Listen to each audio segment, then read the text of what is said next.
paz do Senhor, igreja. Amados, abramos as nossas Bíblias no livro de Atos dos Apóstolos. Atos dos Apóstolos.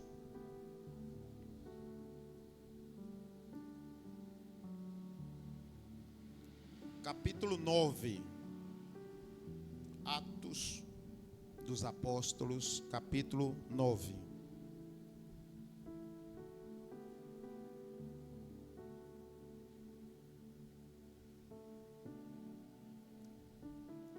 Todos encontraram? A partir do versículo 1, diz assim: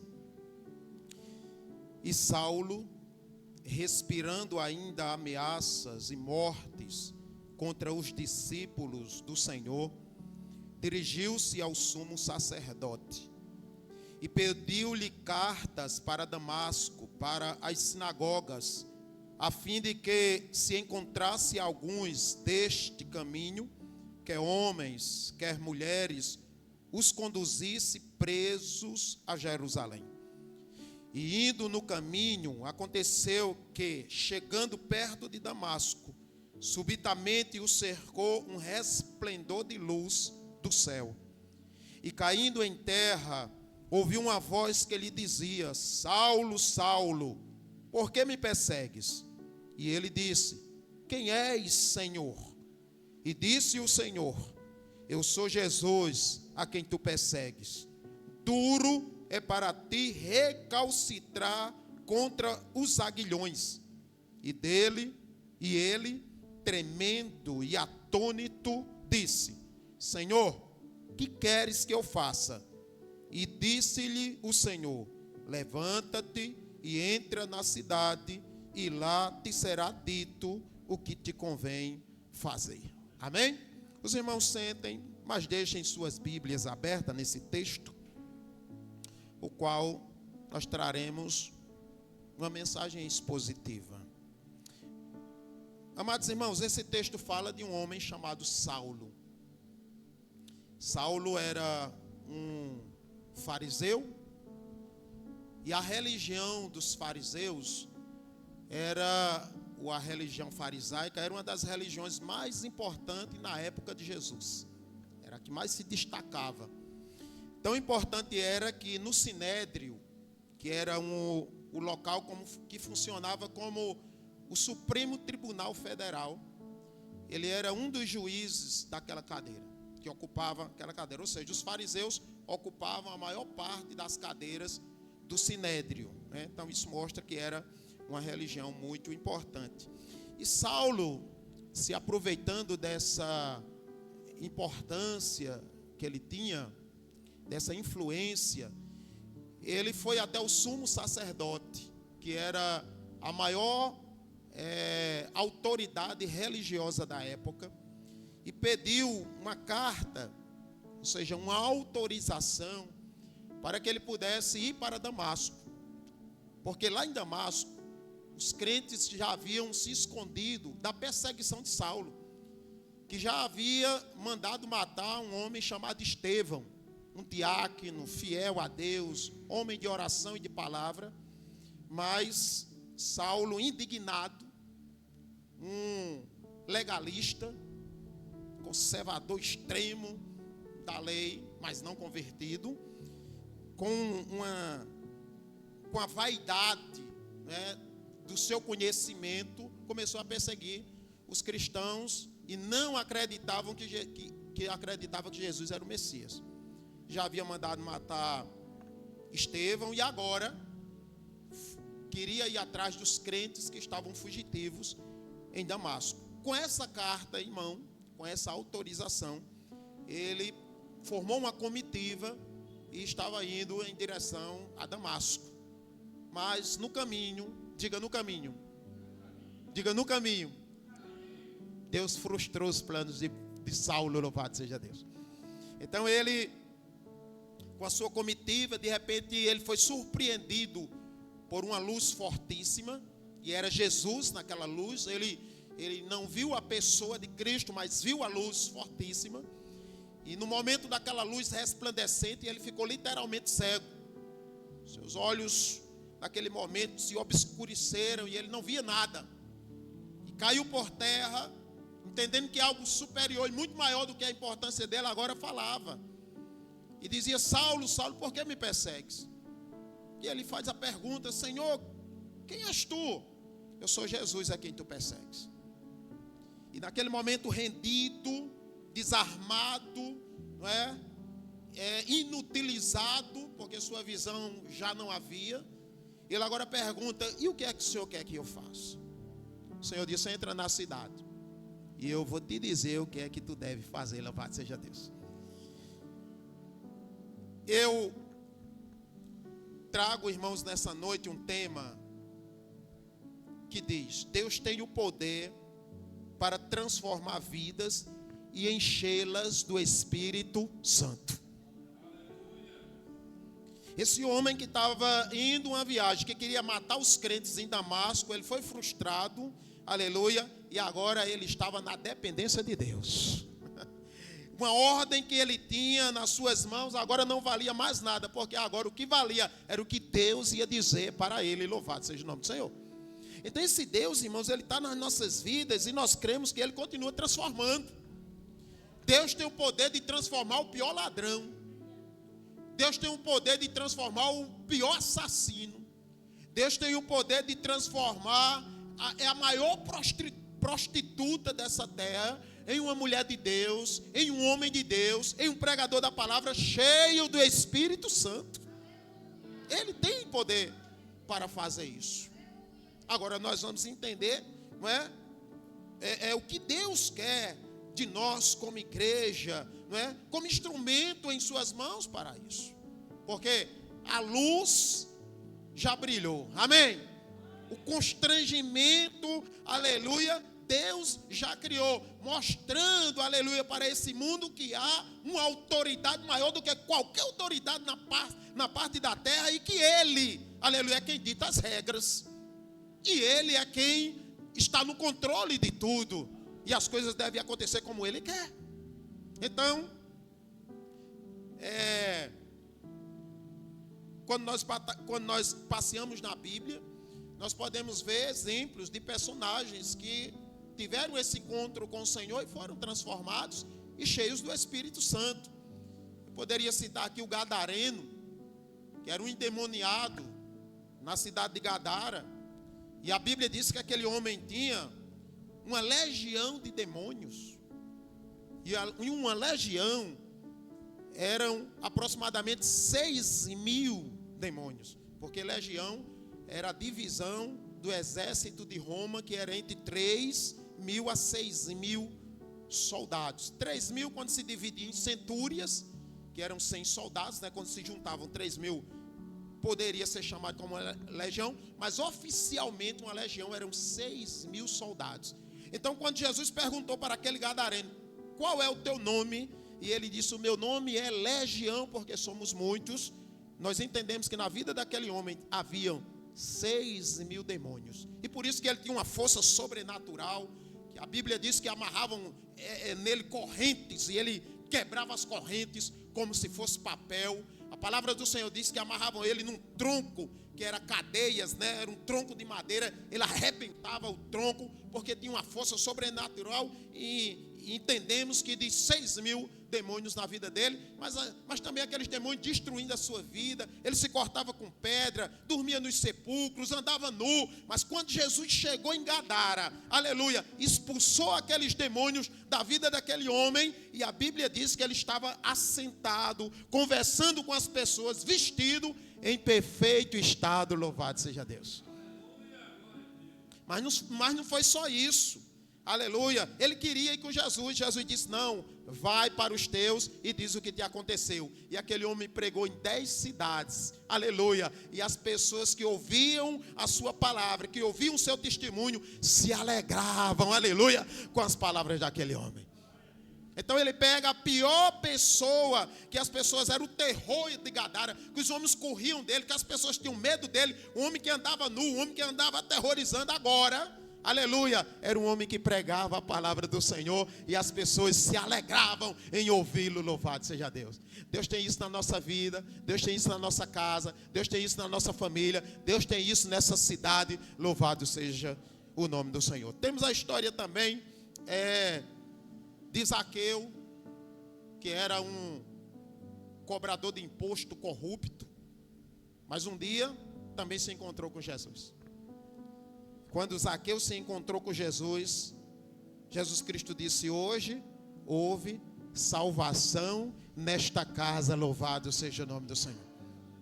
Um homem que as pessoas odiavam, assim eram os publicanos, tanto que questionaram porque Jesus tinha tinha ido para a sua casa.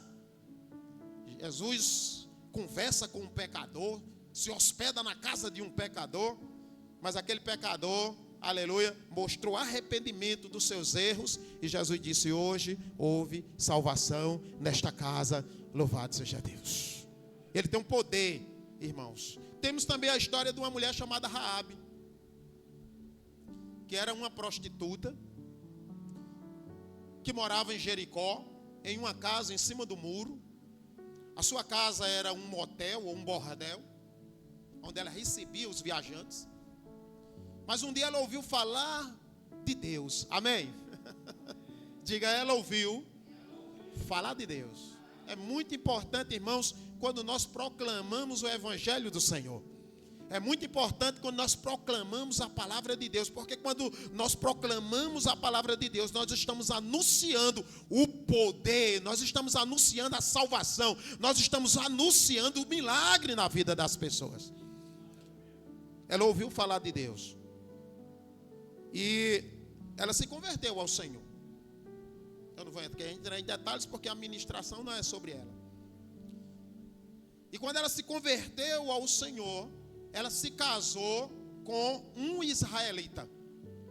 E quando aquela mulher, que com certeza agora abandonou, não é, lá a sua vida de prostituta, e agora crendo em Deus, convertida ao Senhor, segue o povo de Deus, casa com um israelita. Agora essa mulher que não era, vamos dizer assim, aos olhos da sociedade nada, ela se torna agora uma mulher que entra na genealogia a qual Jesus Cristo veio ao mundo, louvado seja Deus.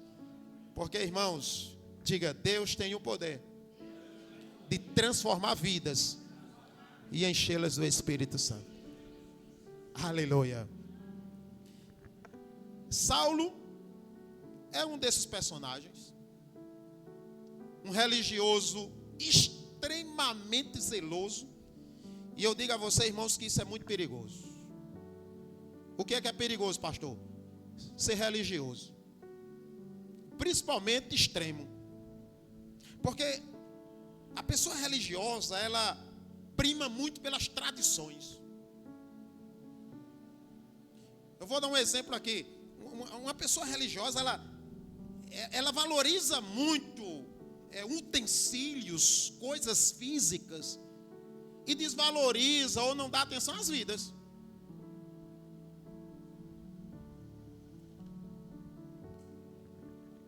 Alguém veio e comprou um jarro para a igreja. E essa pessoa deu com muito carinho, com muito amor, mas ela é religiosa, extremamente religiosa. E esse vaso para ela, que foi consagrado ao Senhor, é algo maravilhoso que está ali, não só para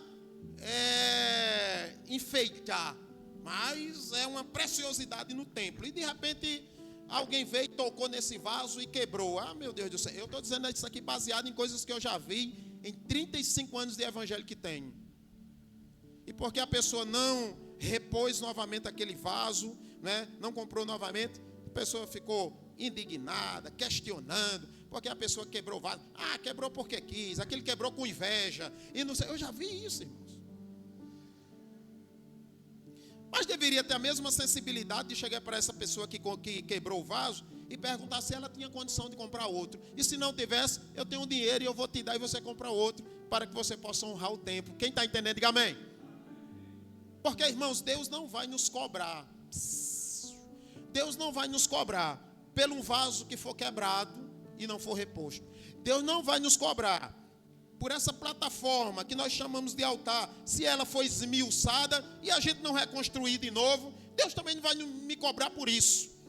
O pastor derrubou lá o altar e nem reconstruiu de novo. Está lá, rapaz, do mesmo jeito, lá no chão, tal. E muitas vezes até sai da igreja. Meu irmão, Deus não vai cobrar por isso, mas Ele vai cobrar sim por uma vida, aleluia, que não foi reconstituída, que não foi restaurada, que não foi perdoada, que não foi amada, que não foi cuidada. Essa sim Deus vai cuidar, porque a Bíblia diz que uma alma vale mais que o mundo inteiro. Quem está entendendo, diga amém. Então, a religiosidade, ela prende muito nessas tradições. Queriam questionar Jesus só porque Ele foi comer e não lavou as mãos. Tradição. E Jesus disse, mas vocês são muito tradicionais. O que contamina não é o que entra, mas o que sai. Lavar as mãos era mais uma questão de higiene. As pessoas tinham como algo de santidade. Não lavar as mãos, você está em pecado. E as outras coisas, e os frutos? Quem está entendendo, diga amém. Então a gente precisa dessa sensibilidade espiritual. Então Paulo, poliglota, homem que falava várias línguas, um homem que aprendeu aos pés de Gamaliel, que era um mestre importantíssimo da época, só estudava com ele quem tinha condição. Um homem que se destacou em toda a sua geração como um dos maiores teólogos. Assim era Paulo, ou Saulo, né? Que era o nome ainda quando ele era perseguidor. Mas todo esse conhecimento acadêmico, né? Toda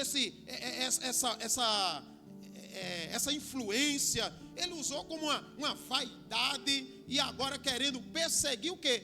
Pessoas, matando vidas. Os irmãos estão entendendo? E agora pede uma carta e está indo para Damasco para matar mais crente ainda. A Bíblia diz aqui, ó, e Saulo respirava ainda ameaças o texto aí, por isso que eu pedi para você deixar aberto. E Saulo respirava ainda ameaças e mortes. Diga mortes.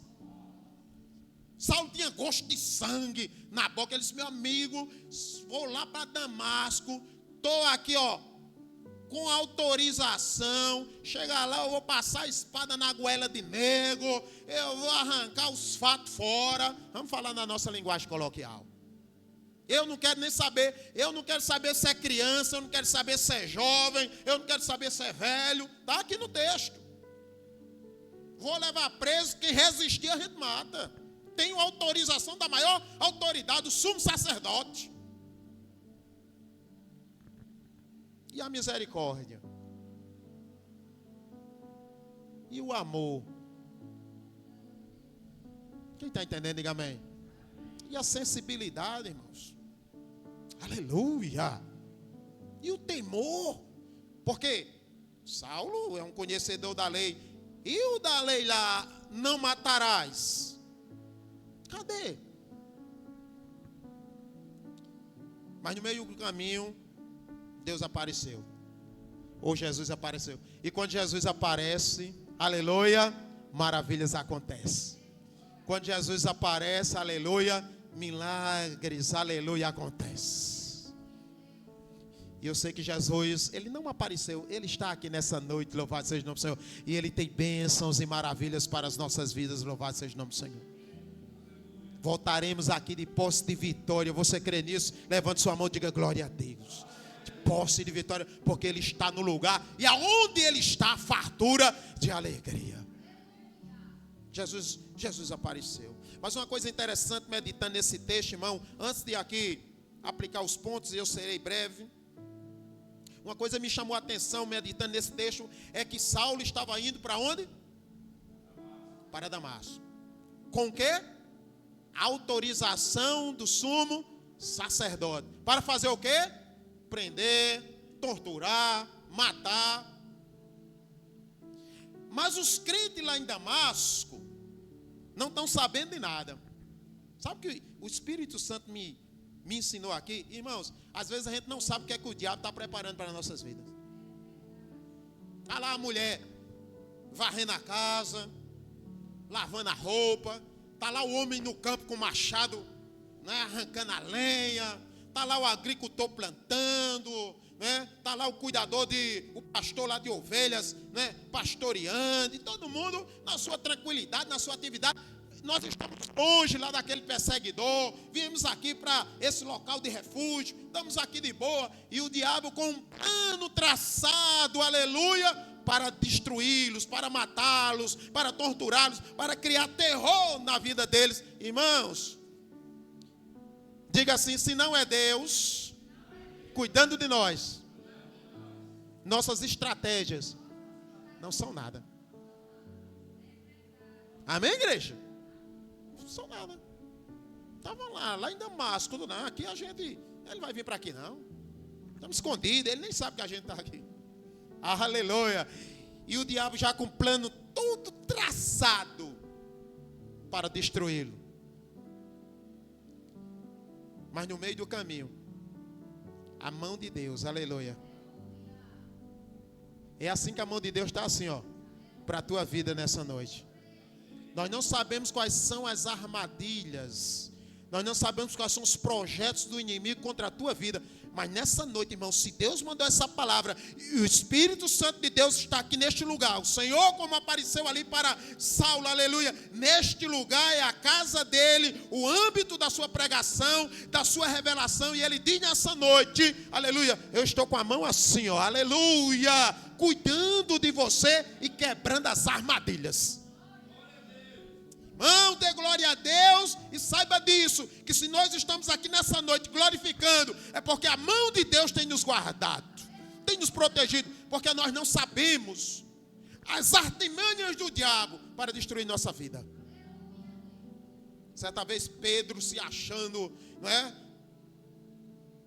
o tal, querendo, até surpreender Jesus. Jesus disse: Pedro, deixa eu te dizer uma coisa. Satanás tem pedido permissão ao Pai para cirandar com a tua vida, te pisar como se pisa o trigo, mas eu tenho intercedido por ti ao Pai. Aleluia. Se nós estamos bem, irmãos, se nós podemos sorrir, se nós podemos cantar, se nós podemos deitar, mesmo tendo em meio aos problemas, às lutas e à adversidade, é porque a mão do Senhor está assim, ó, nos guardando, nos abençoando e dizendo: filho, creia que as águas não vão te afogar, que o fogo não vai arder em ti, porque eu, o Senhor dos exércitos, te tomo pela tua mão direita e te digo: tu és meu. Tu és meu.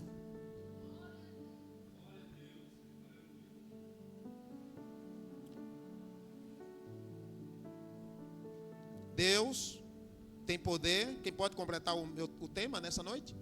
Deus tem poder para transformar vidas e enchê-las do Espírito Santo. Vamos lá? Diga: Deus tem o poder de transformar vidas e enchê-las do Espírito Santo. Amém? E enchê-las do Espírito Santo. Agora, o que é que o Senhor faz e como Ele trabalha para realizar, não é, essa eventualidade? Para realizar esse milagre, porque Deus, Ele, irmãos, tem os meios de trabalho. As coisas com Deus não acontecem aleatoriamente, não. Ele trabalha com planos, amém, igreja? Com projetos. Louvado seja Deus. Primeira coisa, para Deus transformar uma vida e o quê? E enchê-la do Espírito Santo. O que é que Ele faz? Deus frustra os planos do homem. Diga: Deus frustra os planos do homem. Veja aí o versículo 4 e 5 do texto. No 3 diz assim: indo no caminho, aconteceu que chegando perto de Damasco, diga: chegou perto. Diga sempre para seu irmão assim, diga: o diabo pode até chegar perto. Diga aí para ele aí. Diga: o diabo pode até chegar perto. Diga: o diabo pode até chegar perto. Diga: mas não vai cumprir com seus planos sobre a tua vida. Você crê nisso? Diga glória a Deus. Ele pode até chegar perto, né?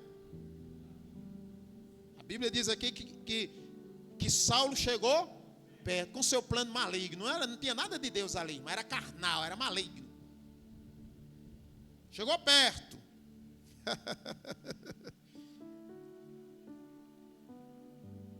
subitamente o cercou um resplendor de luz do céu.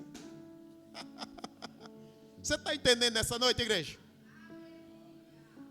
O diabo, né? Muitas vezes o inimigo está com o seu plano todo traçado para querer nos destruir, né? Para querer nos torturar, para querer causar pavor, dor, tristeza, sei lá. Aí chega bem perto, aleluia. Aí subitamente, de repente, o Senhor se levanta, aleluia, com a sua mão poderosa e desfaz, aleluia, o laço do diabo, a armadilha do diabo. Porque ele é poderoso, amém? Ele é poderoso.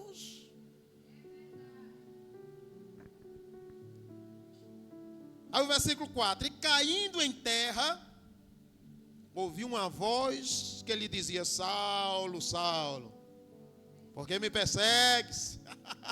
Quem és? Eu sou o Senhor, eu sou Jesus, a quem tu persegues. Ou seja, aquele que estava tão poderoso, que ia com autorização na mão, que ia com a comitiva, achando que ia ser um sucesso, aleluia, agora estava o quê? Cego e prostrado, aleluia, cego e prostrado. É assim que vai ficar o problema na tua vida, louvado seja o nome do Senhor. Se você crê, se você anda na presença, porque esse povo estava lá em Damasco, mas cria no Senhor, foram para lá, porque não? Abriram mão da sua pregação. Jesus morreu, Jesus ressuscitou, Jesus foi para a glória, Jesus vai voltar.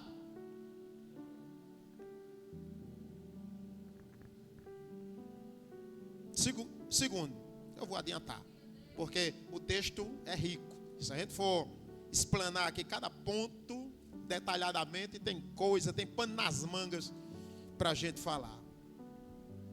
Então, primeira coisa que Deus faz para transformar uma vida e enchê-la do Espírito Santo, frustra os planos do homem.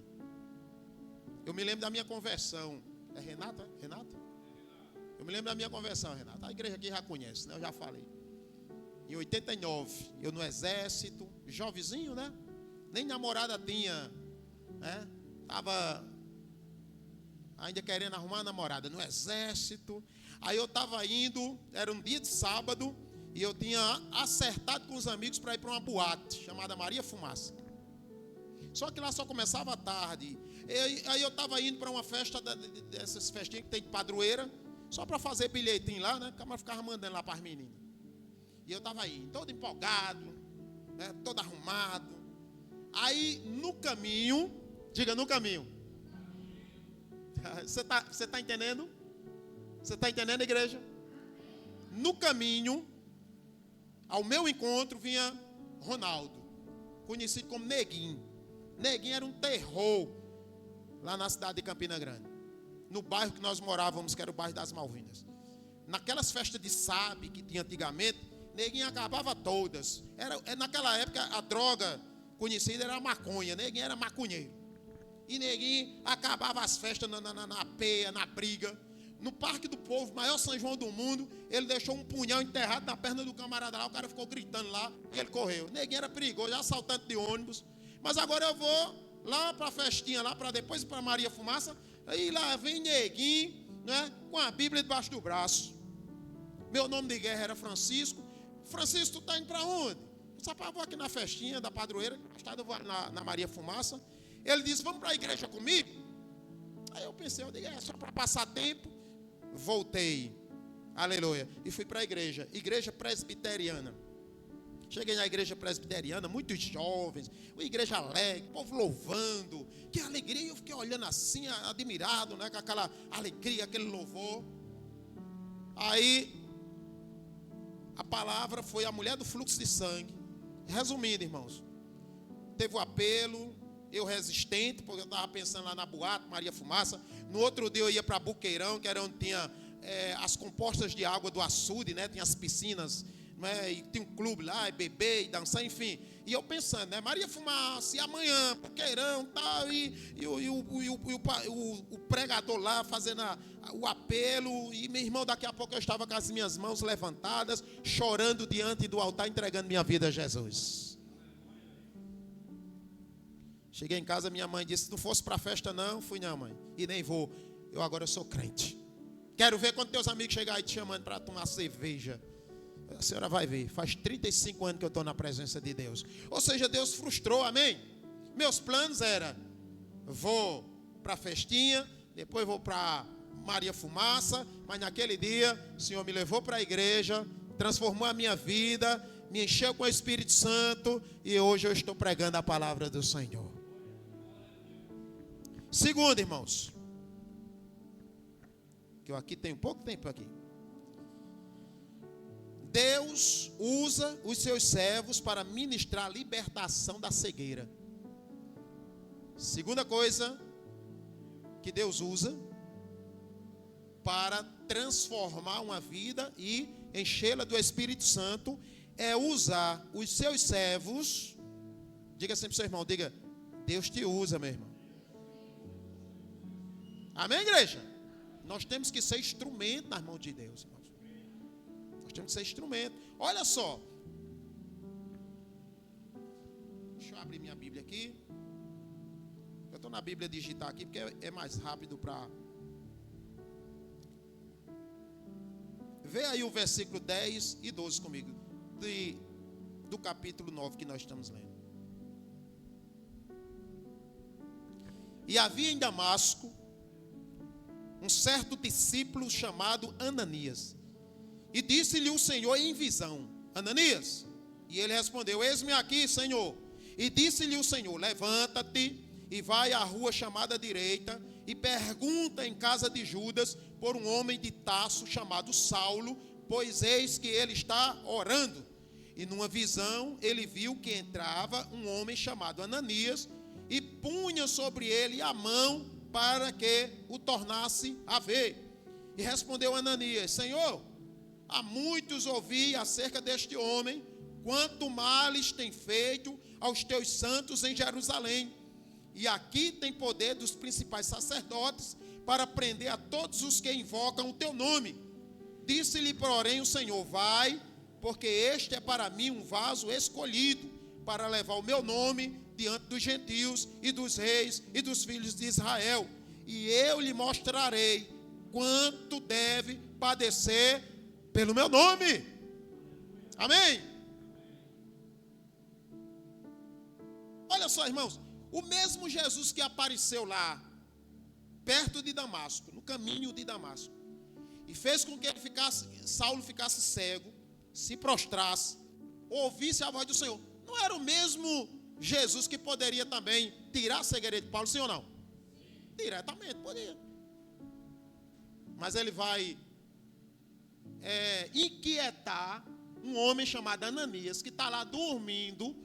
Deus vai dar uma revelação a ele. Está lá Ananias dormindo lá e, meu Deus, que negócio é esse que o Senhor está falando aqui? Ele diz, Ananias, tem uma missão para tu, viu? Tu se levanta, aleluia, e tu vai procurar o endereço que eu vou te dizer agora, lá na rua direita. Tu vai lá na rua direita, tem um camarada chamado Judas. Tu pergunta a Judas pelo homem chamado Saulo, porque esse homem está orando, e ele já teve uma revelação, inclusive, que um homem chamado Ananias chegava lá, entrava na casa, colocava as mãos sobre ele e ele ficava curado da cegueira. Olha que coisa, irmãos. E Ananias obedeceu. Ainda quis questionar, mas Deus disse, não, eu tenho um plano na vida dele. Vai lá, aleluia. Vai lá. E Ananias vai lá, procura esse endereço. Onde é essa rua direita? Ei, gente, onde é a rua direita? É ali, tá, vai lá na rua direita. Gente, aqui nessa rua direita, onde é que mora um camarada chamado Judas? Vai ali naquela casa ali, tá? Aonde? Não, mais embaixo. O camarada vai lá, tal. É aqui que mora Judas, sou eu mesmo, tal. Rapaz, tem um camarada chamado Saulo, tá aqui, tá hospedado na minha casa. Vem cá.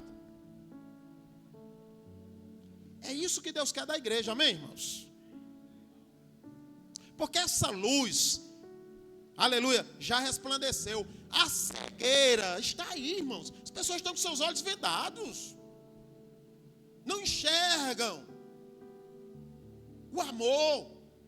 E por isso que são violentos. Não enxergam a razão da vida. E por isso que atiram na cabeça. Por isso que colocam uma corda no pescoço. Pessoas bem-sucedidas, mas que estão com suas mentes obscurecida, seus olhos só conseguem ver o físico, mas não conseguem ver o espiritual, não conseguem ver o plano de Deus, as bênçãos que Deus tem para essa vida. E quem esclarece, irmãos, é a igreja com a pregação da palavra. A pregação da palavra. Romanos 10, 17. A fé vem pelo ouvir, e o ouvir a palavra de Deus. É a palavra de Deus que, né, cria fé, produz fé no coração do incrédulo. Por isso que Jesus disse: ide por todo mundo e pregai o evangelho a toda criatura. Quem crê será salvo. Então vão ter aqueles que vão ouvir, que vão crer, mas vão crer porque estão ouvindo. Paulo também falando diz: como ouvirão se não há quem pregue? Como é que eles vão conhecer a quem nunca ouvirem? Como é que eles vão ouvir se não há ninguém que pregue? E como é que pregarão se não forem enviados? Porque formosos são os pés daqueles que levam as boas novas. Amém, igreja? Amém, igreja? Não tem. É a igreja. Jesus poderia ter aparecido lá, o mesmo que deu a revelação a ele. Saulo estava dormindo e teve uma revelação que chegava um homem lá chamado Ananias, colocava a mão, quem está dizendo aqui é Jesus. E punha a mão. Mas Jesus mesmo lá não poderia curar ele lá dormindo, e ele teve um sonho que amanheceu o dia já vendo. Mas Deus quer que a igreja trabalhe, amém, igreja? Essa missão é da igreja. Porque isso, irmãos, cria em nós, sabe o que também? Sabe por que Deus deu essa missão à igreja? É porque isso também cria em nós fortalecimento. Isso cria em nós fé. Irmãos, a vida de Ananias, depois desse milagre, dessa imposição de mão, com certeza não foi mais a mesma. Porque ele viu o poder que Deus agiu na vida daquele homem, e ele foi um instrumento, não só uma prova viva do que Deus fez, mas também um instrumento nas mãos de Deus para transformar a vida daquele homem.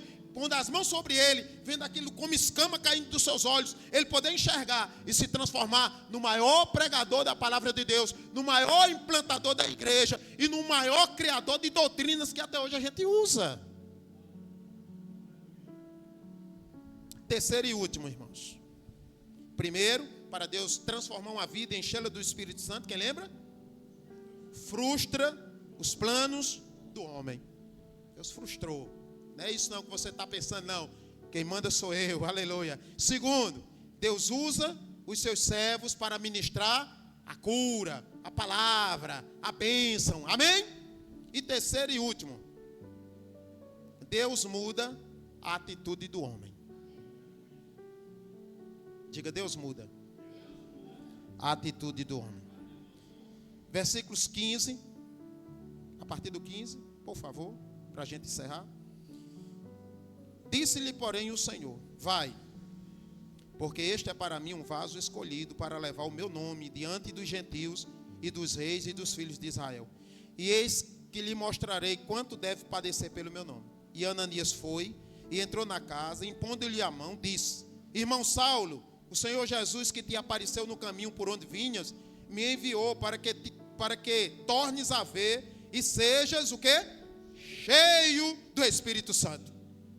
E logo lhe caíram dos olhos como que escamas, e imediatamente recuperou a vista. E levantando-se foi batizado. E tendo comido, ficou confortado. E esteve Saulo alguns dias com os discípulos que estavam em Damasco. E logo nas sinagogas fazia o quê? Pregava que este é o Filho.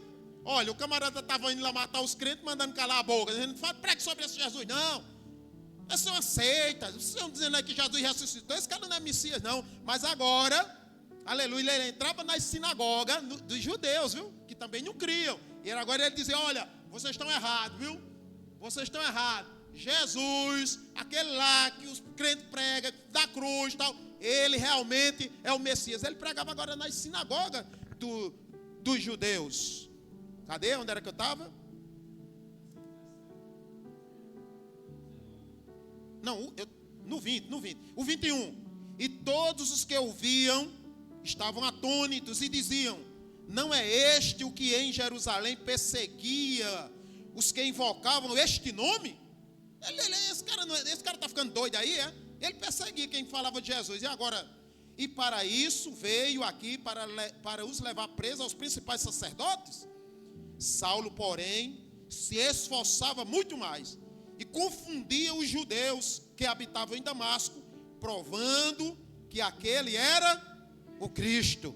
E tendo passado muitos dias, os judeus tomaram conselho entre si para o matar. E agora ele passou a ser o que Jesus disse: seria perseguido por causa da palavra. Amém, igreja? Então o Senhor transforma a vida daquele homem que estava indo para matar, para torturar. Enche ele, igreja, enche ele do Espírito Santo, e ele se torna agora um grande pregador da palavra. Louvado seja o nome do Senhor. Inclusive, Timóteo, né? Carta de Timóteo é carta de despedida de Paulo, que agora é Paulo, porque ele tinha duas cidadanias, né? Ele era judeu e ele era romano. Então, esse nome Saulo, que era um nome hebraico, ele usava quando estava lá, né, como um fariseu, né? E ele, né, todo seu orgulho. E agora, pregadores gentios, aí ele passa a ser chamado de Paulo, né? Ele usa esse nome agora, que facilitava também a sua comunicação com os gentios. Mas eu quero aqui concluir, irmãos, e já fazendo uma aplicação nessa conclusão, dizendo o seguinte: amados, cada rua, cada vilarejo, cada distrito, cada sítio dessa cidade, desse município, é uma rua chamada direita. Cada casa é uma casa, vamos dizer assim, onde está o Judas. E em cada dessas casas tem um Saulo com cegueira, que o Senhor, assim como revelou a Ananias, dizendo: vai lá, já também falou com a igreja, tu precisa ir, orar por essa pessoa, pregar por essa pessoa, para que se liberte. Como ouvirão, se não é quem prega? Então, irmãos, nós, como igreja, na posição de Ananias, precisamos ir nessas ruas direitas, aleluia, em busca desses Saulos, aleluia, que estão cegos, e impor as mãos sobre eles, pregar a palavra sobre eles, para que se libertem e possam ser também cheios do Espírito Santo. Louvado seja Deus. Amém? Fiquemos de pé.